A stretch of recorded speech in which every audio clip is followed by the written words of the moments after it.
नमस्कार दोस्तों। आज मैं चीनी घुसपैठ पर अपना विचार व्यक्त कर रहा हूँ। मैं आपको बता दे रहा हूँ कि अभी जो चीनी जो वायुसेना है वो कभी उत्तराखंड में, कभी लद्दाख में, या कभी आपको दौलतोल्ड बेग वामी में, कभी फिर आपको अरुणाचल प्रदेश में ये सब अतिक्रमण कर रहा है। उसी पर मैं अपना विचार व्यक्त कर रहा हूँ। मैं आपको बताना चाहता हूँ कि जब अगस्त 2019 में माननीय गृह मंत्री जो संसद में बोले थे, जब 370 और 35 से हटाया गया था कि जम्मू कश्मीर सिर्फ जम्मू कश्मीर ही नहीं, लद्दाख, अक्साई चीन, पीओके भी है।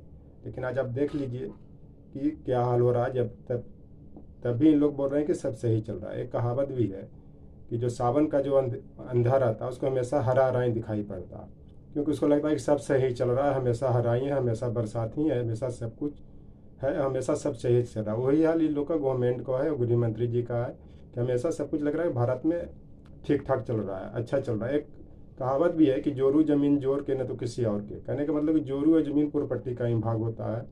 अब देख लीजिए कि देश में ही कितने लोगों को जोरू छोड़ करके भाग गए हैं, कारण कोई ताकतवर नहीं है, ताकत भी नहीं है। उस तरह जमीन भी अगर चीन ले रहा है तो समझिए वो अपना चुनौती दे रहा है।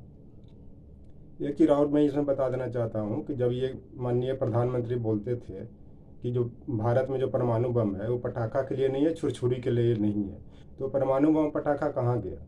जब मान लिया जाए कि उरी अटैक के बाद इन्होंने जो पाकिस्तान के बालाकोट में जो आक्रमण किया, तो वो उसमें क्यों किया? इस कारण कि उन्होंने वो जो पीओके के जो चीन समर्थित आतंकवादी था उड़ी में अटैक किया, उसके प्रतिक्रिया में किया। जब इस तरह से चीन घुसते जा रहा है तो इनको भी तो बोलना चाहिए कि परमाणु बम पटाखा के लिए नहीं है, या फिर वो छुरछुरी के लिए नहीं है। अपने सीमा को सुरक्षा के लिए भारत कभी भी इस्तेमाल कर सकता है।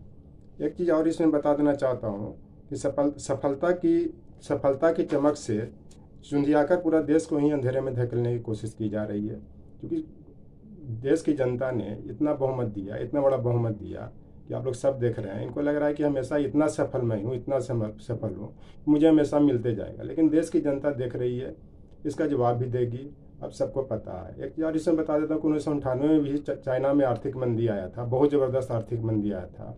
तो वहाँ के जो राष्ट्रपति थे, जब चाहे माओ त्से तुंग थे चाहे और कोई थे, उन्होंने 1962 में भारत पर आक्रमण किया, जो अरुणाचल प्रदेश होते हुए, तेजपुर होते हुए बहुत दूर तक घुस गया था, बहुत सा क्षेत्र को कब्जा भी किया। उसी समय आपको जो पीओके का भाग था, अक्साई चीन था, उस समय पाकिस्तान ने भी उनको दे दिया। आप इसी से अंदाज लगा सकते हैं देश की स्थिति क्या हो रही है और क्या चल रही है।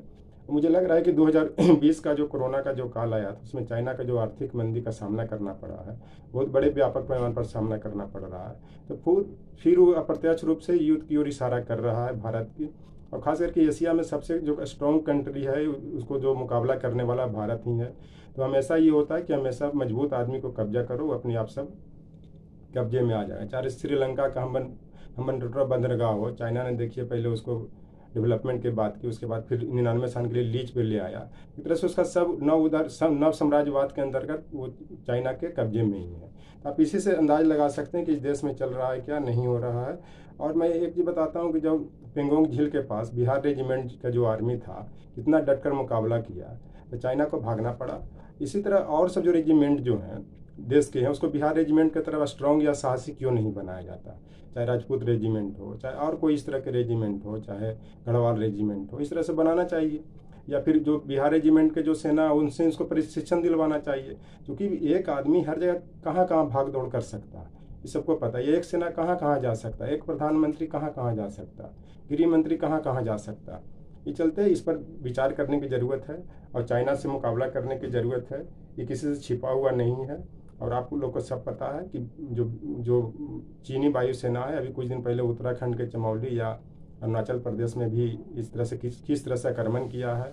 और ये चाइना में अफवाह उड़ाया जा रहा है कि जो 2025 तक है वो जो ताइवान को कब्जा कर लेगा, 2035 से 40 तक वो अरुणाचल प्रदेश और लद्दाख का भी क्षेत्र है, उत्तराखंड का कुछ क्षेत्र है, उस पर भी कब्जा करेगा।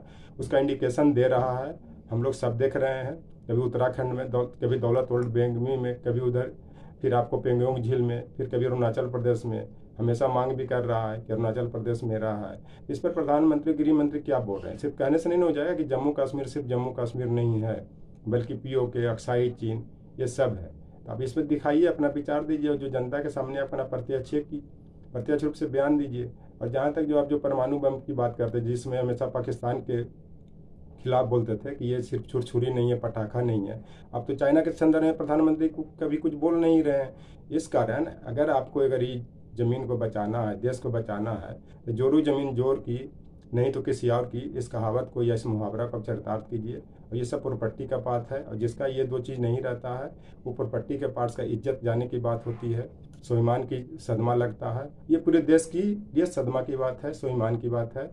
यही मुझे कहना है। आप लोग से रिक्वेस्ट है, इसका निर्णय आप लोग करेंगे और किस तरह से करेंगे ये देश की जनता खुद समझदार है, क्योंकि नहीं ये 1947 का भारत है, 1958 का भारत है, ये 2021 का भारत है।